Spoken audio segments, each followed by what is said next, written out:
Just a quick disclaimer before the video starts, the review is spoiler free and segmented into chapters, so if you want to find this particular point, use the chapters featured down below. Also, there was no script whilst I was recording this, so it may be a bit mumbly.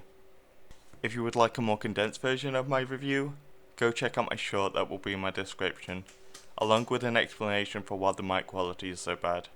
Also remember that these are my opinions, so do not take them as fact. If you have your own opinions, please use the comments below, and please try to be civil.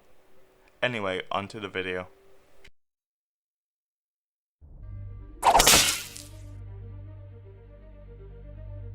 I don't know how else to start this video other than I think Spider-Man Across the Spiderverse is gonna be the best animated film this year. Maybe within the next decade, depending on how its sequel does. To start off with the review, I want to talk about the animation.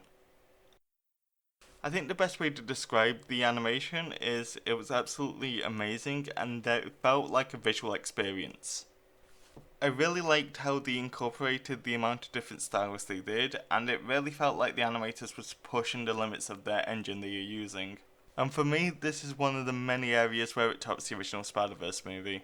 One of the main negatives though about the animation is some of the styles they tried to bring over. I don't know whether they worked well, but I think this could just be me nitpicking, and I don't think many people would really notice this. I will say, as I said previously, I think this mixed media approach / mixed style approach is really cool, and I hope we see more of this in the animation industry as a whole. The story here feels like it's very much lifted straight out of the comics, and for me this is the main area where it tops its predecessor. To begin with, the pacing is amazing, especially with how it's setting up the third film in the franchise. It's very clear that this film benefited from a longer runtime. On top of that, it's surprisingly deep and complex for a mainstream animated film, with not only the plot being well written but the characters too. It does a lot to develop the characters and the relationships around them. This being especially noticeable with Gwen and Miles' relationship. The story also benefits from an amazing score. Not only does it add a high level of intensity to the film, it's timed so seamlessly is that it just kind of blends into the background.